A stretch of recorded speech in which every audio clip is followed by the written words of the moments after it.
प्रधानमंत्री नरेंद्र मोदी पहुंच चुके हैं हनुमानगढ़ी। परंपरा का निर्वहन करते हुए प्रधानमंत्री यहां पर पवनसुत हनुमान के दर्शन करेंगे। सीढ़ियों को चढ़ते हुए भारतीय वेशभूषा में, परंपरागत परिधान में प्रधानमंत्री नरेंद्र मोदी और उत्तर प्रदेश के मुख्यमंत्री योगी आदित्यनाथ इस समय पहुंच चुके हैं भगवान हनुमान के दरबार में। और साथ ही साथ यहां पर आप देख रहे हैं कि हस्त प्रक्षालन कर अपने जूतों को उतारकर हस्त प्रक्षालन कर अब वो परंपरागत तरीके से हनुमान जी के दर्शन के लिए अभिमुख हो रहे हैं। माननीय प्रधानमंत्री महोदय का आगमन हो चुका है हनुमंत लाल के दरबार में और वो अब पूजन अर्चन करेंगे। मुख्यमंत्री उत्तर प्रदेश योगी आदित्यनाथ जी उनके साथ साथ हैं। हनुमान गढ़ी के भीतर प्रवेश करते समय जब आप चलते हैं ये परिक्रमा मार्ग से जिधर से प्रधानमंत्री जी जा रहे हैं, तो हनुमान बाहुक सुंदरकांड, हनुमान चालीसा उत्कीर्ण है संगमरमर के प्रस्तरों पर। और अब जबकि माननीय प्रधानमंत्री जी गर्भगृह के ठीक सामने पहुंच गए हैं और वो पूजन अर्चन परंपरागत ढंग से कर रहे हैं। मनोजवम मारुतुल्य वेगम जितेंद्रियम बुद्धिमताम वरिष्ठम वातात्मजम वानरयूथ मुख्यम श्री राम दूतम शरणम प्रपद्ये।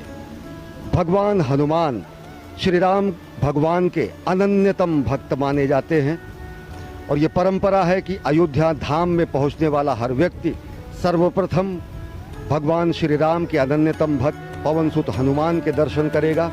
और उसी परंपरा का निर्वहन कर रहे हैं प्रधानमंत्री नरेंद्र मोदी। इस समय हनुमानगढ़ी में मौजूद हैं, पवनसुत की आरती कर रहे हैं। अपने आप में बहुत ही ऐतिहासिक अवसर।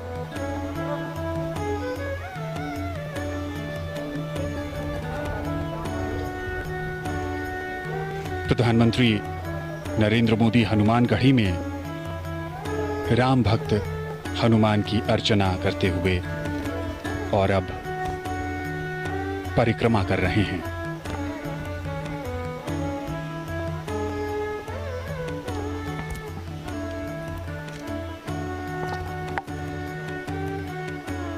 आज एक लंबे इंतजार के बाद वो शुभ मुहूर्त और अब राम भक्त हनुमान के हनुमानगढ़ी में प्रधानमंत्री। मान्यताओं के अनुसार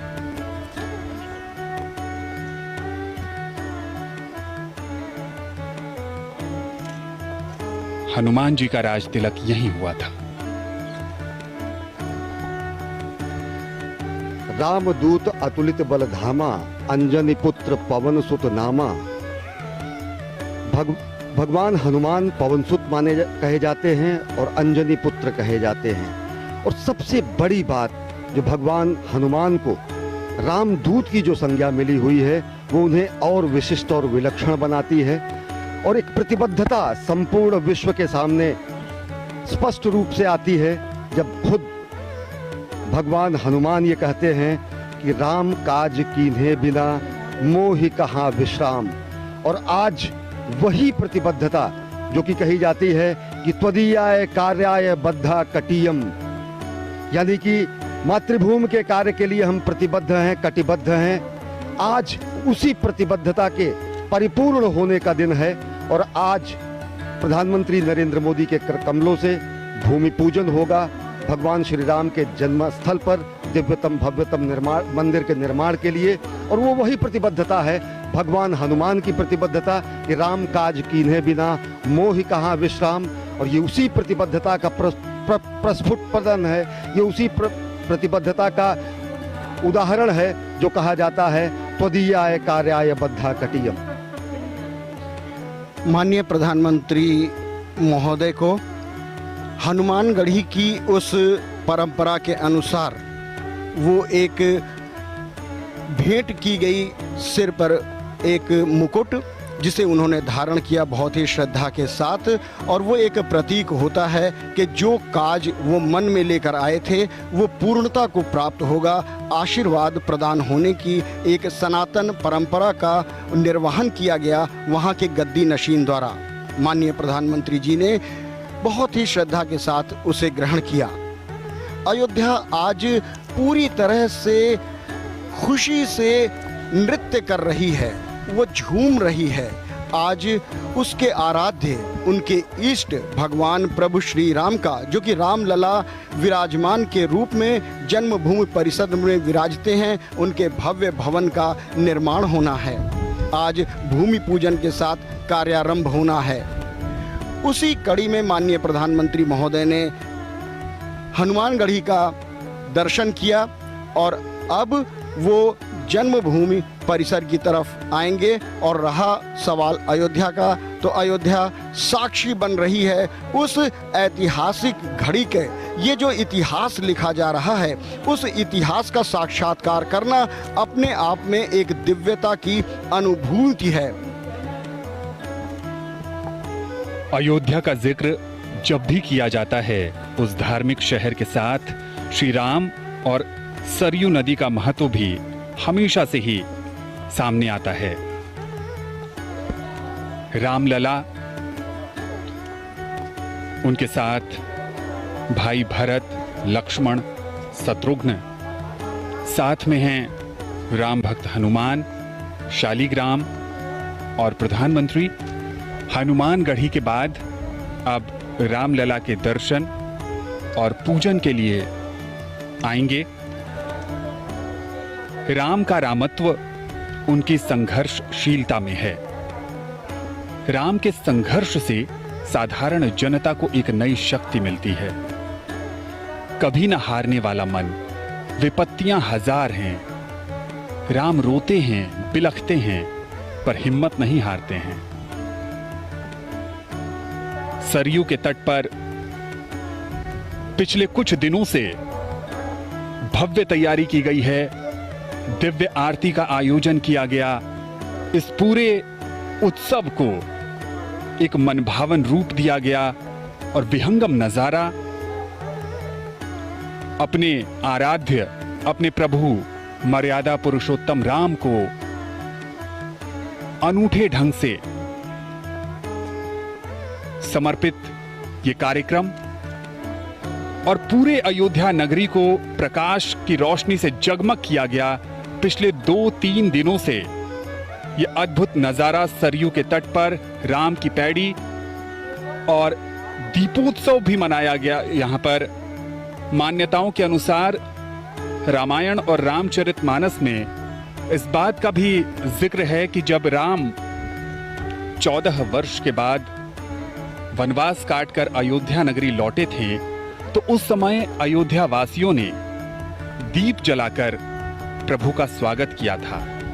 और अब जब अवसर राम मंदिर के निर्माण शिलान्यास का है, भूमि पूजन का है, तो एक बार फिर प्रभु श्री राम की जन्मस्थली अयोध्या ने उन्हें दीपोत्सव के सहारे याद किया, स्वागत किया और उनसे प्रार्थना भी की कि उनकी कृपा से ही ये भव्य और दिव्य आयोजन अपनी संपूर्णता को प्राप्त कर सकता है।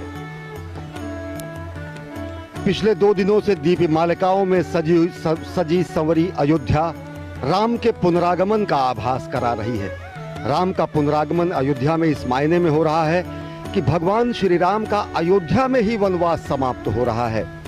सरयू तट पर असंख्य दीपों से, जगमगाहट से भगवान श्री राम के पुनरागमन का आभास देश और दुनिया ने किया।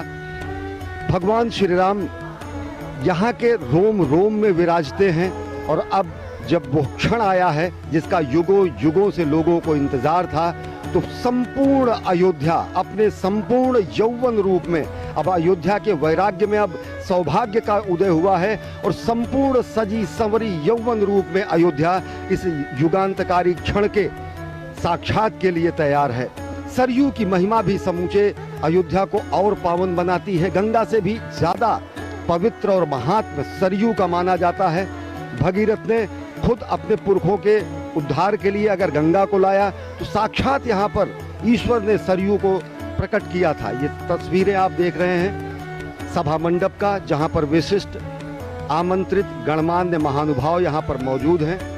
तस्वीरों में आप अनेक लोगों को आप पहचान सकते हैं। और साथ ही साथ यह दृश्य है गर्भगृह का, जहाँ पर प्रधानमंत्री नरेंद्र मोदी देश के विद्वत काशी विद्वत परिषद और लब्ध प्रतिष्ठित कर्मकांड विशेषज्ञों की मौजूदगी में अभिजीत मुहूर्त में भूमि पूजन करेंगे। ये वही आसन है, ये वही क्षण है, ये वही स्थान है, ये वही गर्भगृह है जहां पर प्रधानमंत्री नरेंद्र मोदी भूमि पूजन करेंगे और दिव्यतम भव्यतम मंदिर के निर्माण का कार्यारंभ होगा।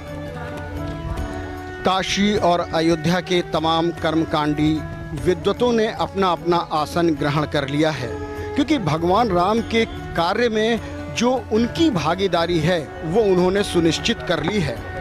क्योंकि मर्यादा पुरुषोत्तम भगवान राम एक ऐसी अद्भुत मर्यादा है जिनका पालन किया जाता है। राम हमारे समाज के लिए एक आचरण है जिन्हें हम अपने स्वभाव में ढालते हैं। राम एक जीवन शैली है जिसे हम प्रतिदिन जीते हैं और जीने की प्रक्रिया में हम सुख और आनंद पाते हैं। कष्टों, दुखों, विपत्ति रशियन तात्पर्य ये कि राम किसी एक परिधि में बंधने वाले नहीं हैं, क्योंकि वो व्यक्ति नहीं हैं, वो एक आदर्श हैं, वो मानव जीवन जीने की शैली हैं। और इस बीच एक बार फिर मुख्यमंत्री महोदय आगवानी के लिए उपस्थित हो गए हैं माननीय प्रधानमंत्री महोदय के, और वो अपने काफिले के साथ यहाँ पर उपस्थित हुए हैं। उनकी आगवानी करते हुए गणमान्य लोग, अब माननीय प्रधानमंत्री का आगमन हो चुका है। उस